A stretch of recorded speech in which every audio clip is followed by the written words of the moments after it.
नमस्कार दोस्तों।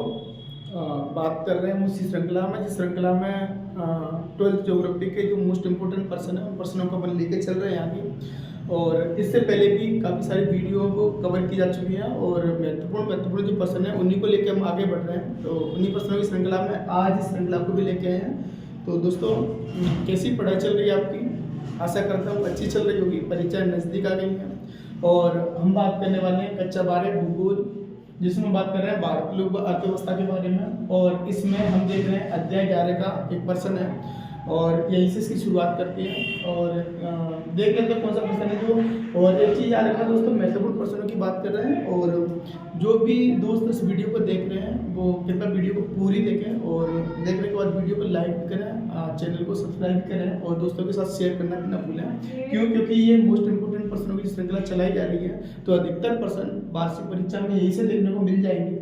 तो देख लो कौन सा प्रश्न है। सबसे पहले तो एक प्रश्न दिया गया है इसमें, कांडला पत्तन की अवस्थिति, इसके बाद विकास का कारण, इसके बाद उपयोगिता का वर्णन कीजिए। प्रश्न परीक्षा में कई बार पूछा जा चुका है और भविष्य में पूछने की संभावना है वो प्रबल बनी रहेगी।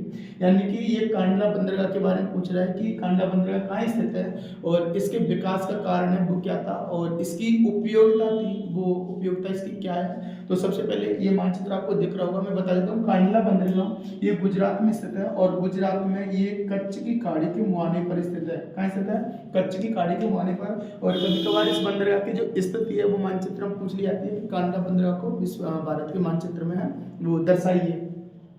तो देखो दोस्तों, ये कांडला बंदरगाह की जो अवस्थिति है मैं बता देता हूँ। ये कच्छ की खाड़ी के जो मुहाना है यानी कि गुजरात में स्थित है। तो कांडला बंदरगाह जो कच्छ की खाड़ी के मुहाने पर स्थित है जो भारत के पश्चिमी तट में स्थित है। अगर हम दिशाओं की बात करें तो ये पूर्व वाला क्षेत्र है और इसके बाद ये तो पूर्व वाला क्षेत्र हो जाता है, इसके बाद ये पश्चिम वाला क्षेत्र हो जाता है, इसके बाद ऊपर उत्तर हो जाता है और नीचे दक्षिण हो जाता है। तो इस प्रकार दिशाओं को देखते हैं और दिशाओं के हिसाब से अपन आगे बढ़े तो ये पश्चिम वाला क्षेत्र है और पश्चिम में पड़ता है गुजरात और गुजरात में ये कांडला बंदरगाह वो बना हुआ है और बना हुआ है कच्छ की खाड़ी के मुहाने पर। क्यों? क्योंकि ऊपर की तरफ कच्छ की खाड़ी है और ये नीचे की तरफ जो हिस्सा दिख रहा है वो खंबात की खाड़ी है दोस्तों।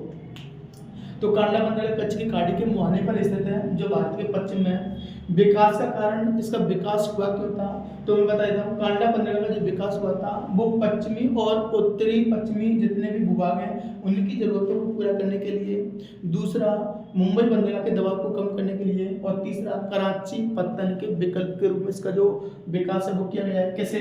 देखो सिंपल सी बात है। एक तो इसका जो विकास किया गया है वो पश्चिमी तथा उत्तरी पश्चिमी भाग यानी कि ये वाला जो क्षेत्र है, ये वाला क्षेत्र ये पश्चिम की तरफ है और पश्चिम की तरफ से उत्तर वाला जो क्षेत्र है इस क्षेत्र की जरूरतों को पूरा करने के लिए इसका जो विकास है वो किया गया है। दूसरा मुंबई बंदरगाह के दबाव को कम करने के लिए। और दोस्तों मैं बता दूं यहीं पर इसके जस्ट नीचे देखते हैं तो महाराष्ट्र में बंदरगाह स्थित है मुंबई बंदरगाह और मुंबई बंदरगाह के दबाव को कम करने के लिए यानी कि मुंबई बंदरगाह पर जब व्यापार का दबाव ज्यादा बढ़ गया था तो इसके दबाव को कम करने के लिए। और तीसरा कराची पत्तन यानी कि कराची में जो बंदरगाह स्थित है उस बंदरगाह के दबाव को कम करने के लिए। क्यों? क्योंकि अपन जब आजादी से बाद देखते हैं तो ये अखंड भारत था और इस अखंड भारत में यहाँ पर था पाकिस्तान, ये हमारा पाकिस्तान था और ये पाकिस्तान उस समय आज़ादी से पहले भारत का ये हिस्सा हुआ करता था। और यहाँ पर अरब सागर की तरफ यहाँ पर एक बंदरगाह था जो वर्तमान में पाकिस्तान में है, इसका नाम है कराची बंदरगाह।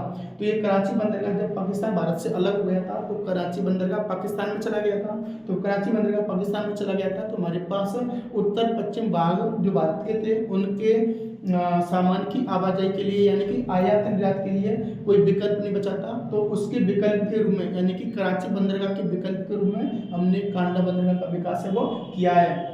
इसके बाद उपयोगिता की बात करें दोस्तों तो इस बंदरगाह का जो उपयोग है वो पेट्रोलियम और उर्वरक पदार्थों से संबंधित जो भी उत्पाद है यानी कि एक तो पेट्रोल डीजल से संबंधित और जो रासायनिक उर्वरक हैं उनसे संबंधित उत्पादों को ग्रहण करने के लिए इसका उपयोग किया जाता है। और इस बंदरगाह के पास ही देखें तो एक अपतटीय बंदरगाह बना हुआ है, अपतटीय टर्मिनल बना हुआ है जिसका नाम है बाड़ीगर बंदरगाह और बाड़ीगर बंदरगाह भी इसके जस्ट बगल में ही स्थित है यानी कि कांडला बंदरगाह के बगल में स्थित है बाड़ीगर बंदरगाह। और ये बाड़ीगर बंदरगाह का जो विकास किया गया है वो इस कांडला बंदरगाह के दबाव को कम करने के लिए किया गया है। अर्थात जिस प्रकार मुंबई बंदरगाह के दबाव को कम करने के लिए कांडला बंदरगाह का विकास किया गया है उसी प्रकार कांडला बंदरगाह के दबाव को कम करने के लिए इसके अपतट यानी कि इसके तट के थोड़ी दूर एक बंदरगाह का विकास किया गया है जिसका नाम है बाड़ीगर बंदरगाह।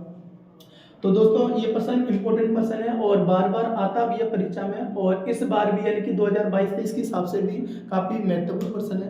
तो दोस्तों देख लेना, और आप स्क्रीनशॉट लेना चाहो तो स्क्रीनशॉट ले लो, और इसके जस्ट बाद दूसरा पर्सन है वो कवर करते हैं।